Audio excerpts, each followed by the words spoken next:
Savez-vous que le crocodile est un animal de pouvoir très ancien qui porte la mémoire des temps préhistoriques et l'énergie des eaux profondes? Amis rêveurs, bonjour.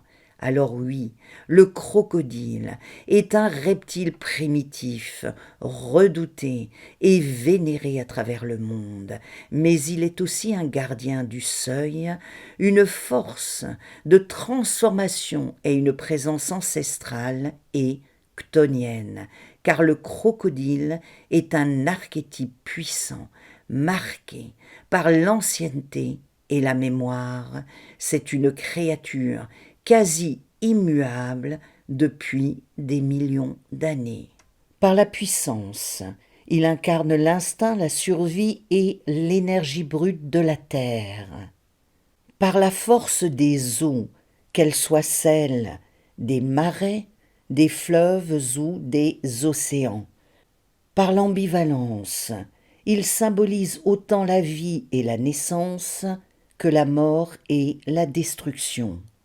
Par le camouflage et la patience, il sait attendre, observer et frapper au bon moment.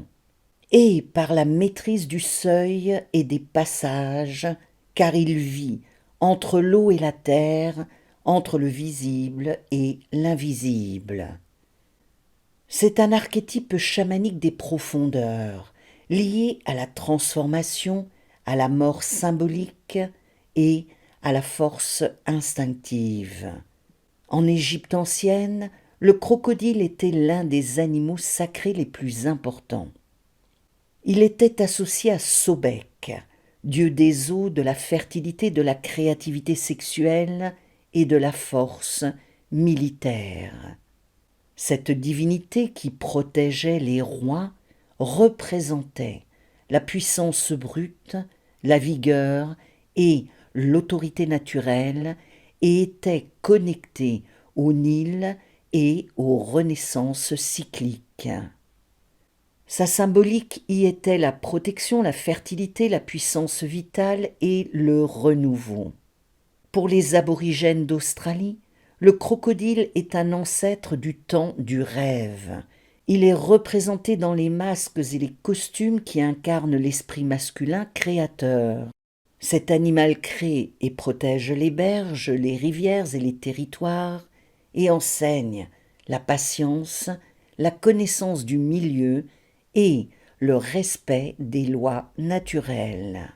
Sa symbolique est celle de la loi ancestrale, du territoire de la création et de la survie.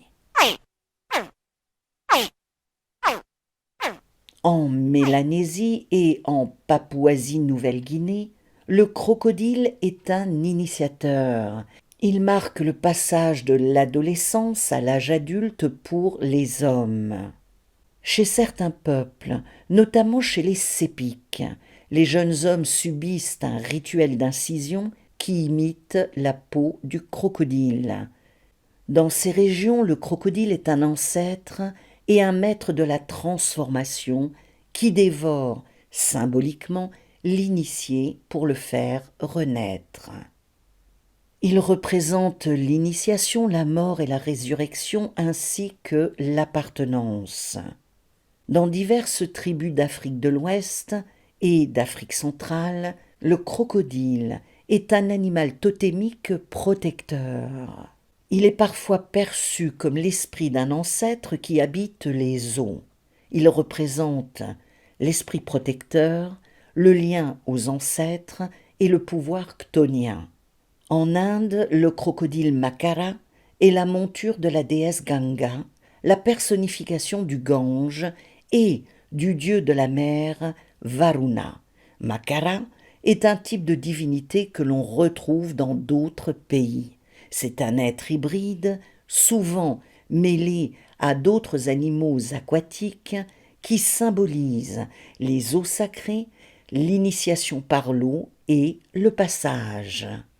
En Amérique centrale, les Mayas fabriquaient des amulettes avec des dents ou des représentations de crocodiles pour favoriser la protection, la force et la fertilité. Et chez les Aztèques du Mexique, le monde reposait sur le dos de Chipactli, une créature chimérique, toujours affamée, en partie poisson, en partie alligator et en partie crapaud, dont chaque articulation est composée d'une bouche. C'est un crocodile caïman cosmique qui incarne la fondation du monde, la terre-mère et le temps cyclique.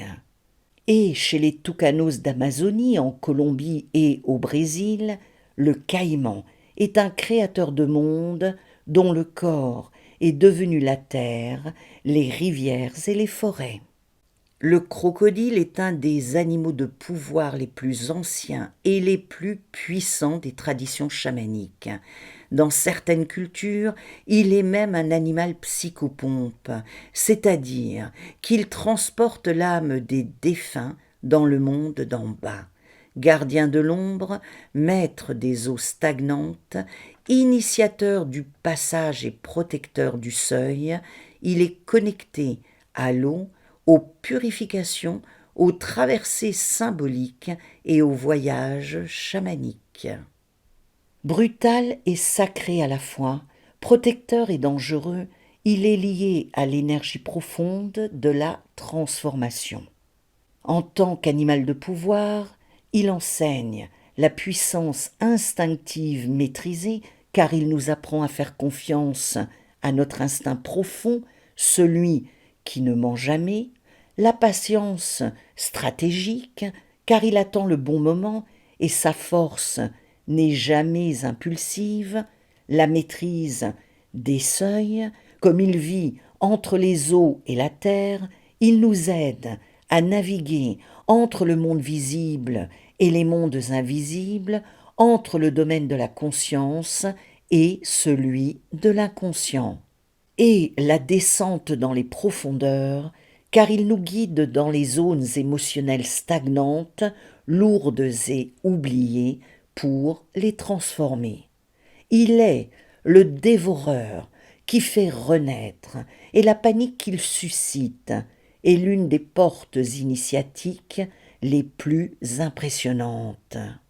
Appelez le crocodile dans votre vie et voyager avec lui renforcera votre instinct de survie et vous reconnectera à votre corps, à votre force vitale et à votre sens de la présence.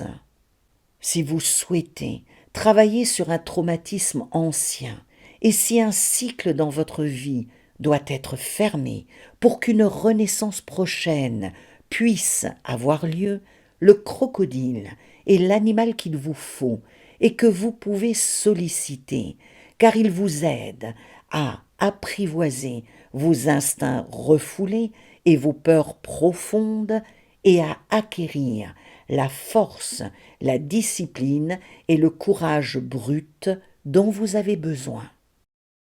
Par les liens qui s'affichent maintenant, je vous propose de visionner 2 vidéos.